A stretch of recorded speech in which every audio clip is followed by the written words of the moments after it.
سرکار دو عالم صلی اللہ علیہ وسلم کی عادت کریمہ تھی کہ آپ جب فجر کی نماز پڑھتے تھے، نماز فجر کے بعد اپنے صحابہ سے پوچھتے تھے، میرے صحابہ تم میں سے کیا کسی نے کوئی خواب دیکھا ہے؟ اگر صحابہ خواب بیان کرتے تو سرکار اس کی تعبیر بتلاتے کہ تمہارے خواب کا یہ مطلب ہے۔ آپ کا معمول تھا، دستور تھا۔ ایک دن آپ نے صحابہ سے پوچھا کیا تم میں سے کسی نے رات کوئی خواب دیکھا؟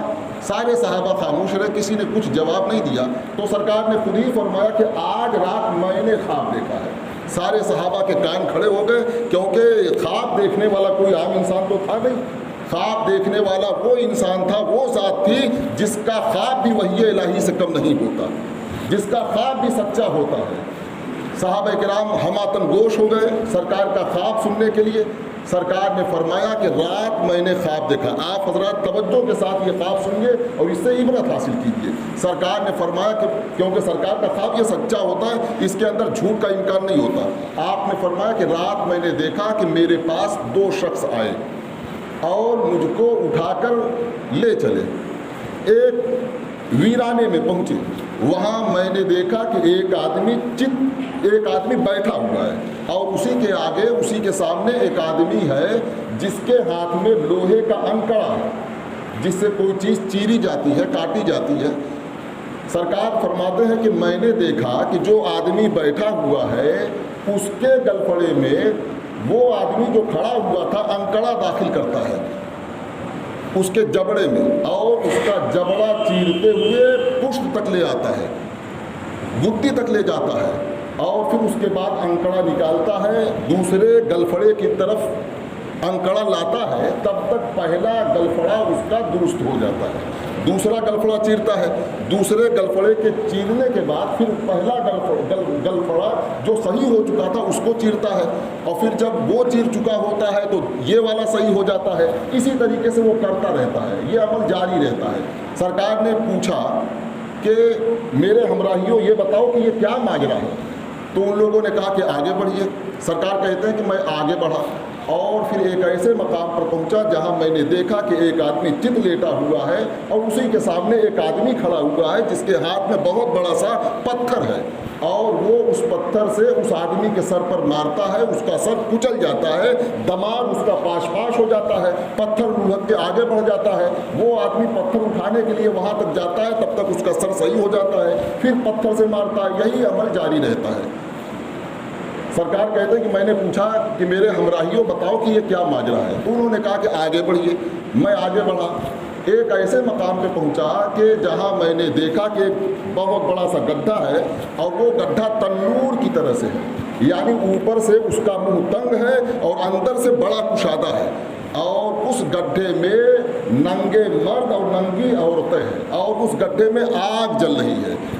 جب آگ کے شعلے اوپر آتے ہیں تو ننگے مرد اور ننگی عورتیں آگ کے شعلوں کے ساتھ اوپر کی طرف آتے ہیں، اور ایسا لگتا ہے کہ باہر نکل آئیں گے، لیکن جیسے ہی شعلے نیچے جاتے ہیں پھر وہ لوگ شعلوں کے ساتھ نیچے چلے جاتے ہیں۔ یہی حال وہاں بھی ہے۔ سرکار کہتے ہیں کہ میں نے پوچھا کہ یہ کیا ماجرا ہے؟ بولے کہ آگے بڑھیے۔ آگے بڑھا، خون کی ایک نہر، خون کی ایک ندی ملی۔ وہاں میں نے دیکھا کہ بیچ ندی میں ایک آدمی کھڑا ہے، کنارے پہ ایک دوسرا آدمی کھڑا ہوا ہے، اس کے ہاتھ میں پتھر ہے۔ بیچ والا آدمی کنارے آنا چاہتا ہے تو یہ پتھر سے منہ پہ مارتا ہے، وہ تیر کے پھر چلا جاتا ہے۔ جب وہ آنا چاہتا ہے یہ پتھر سے مار کے پھر واپس کر دیتا ہے۔ میں نے پوچھا کہ کیا ماجرا ہے؟ بولے کہ آگے بڑھیے۔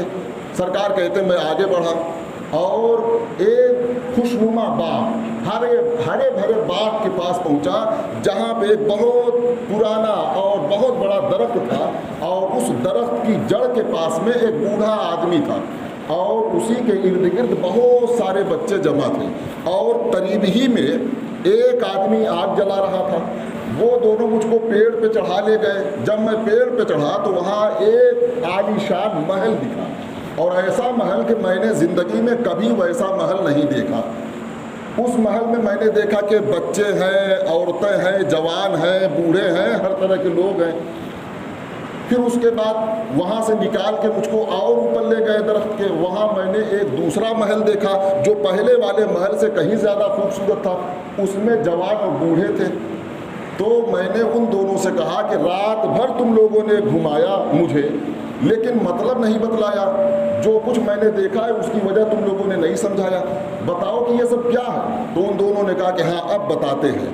تو ان دونوں نے بتایا کہ جس کا گلفڑا چیرا جا رہا تھا وہ جھوٹا آدمی تھا، جب تک دنیا میں زندہ تھا تب تک وہ جھوٹ بولا کرتا تھا اور بڑی صفائی کے ساتھ جھوٹ بولا کرتا تھا، اس طرح سے جھوٹ بولتا تھا کہ لوگ سچ سمجھتے تھے اور اس کے جھوٹ کو پوری دنیا میں پھیلا دیتے تھے۔ اس کے ساتھ صبح قیامت تک ایسا ہی معاملہ کیا جاتا رہے گا یہاں تک کہ جنت و جہنم کا فیصلہ ہو جائے۔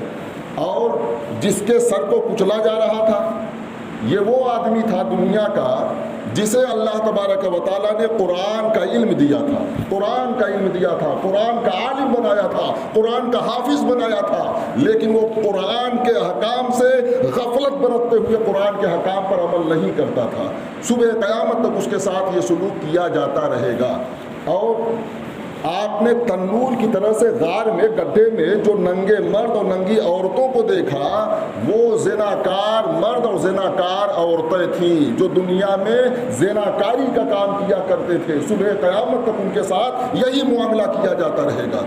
اور آپ نے خون کی ندی میں جس شخص کو دیکھا وہ سود کھایا کرتا تھا، سود خور تھا، اس کے ساتھ صبح قیامت تک یہ معاملہ کیا جاتا رہے گا۔ اور آپ نے درخت کی جڑ میں جس بوڑھے آدمی کو دیکھا وہ حضرت سیدنا ابراہیم علیہ الصلوۃ والتسلیم تھے، اور ان کے گرد جو بچے تھے وہ عام لوگوں کے بچے تھے، اور قریب میں جو انسان آگ جلا رہا تھا وہ حضرت سیدنا داروغہ جہنم حضرت سیدنا مالک تھے، جہنم کے داروغہ مالک تھے، آگ جلا رہے تھے۔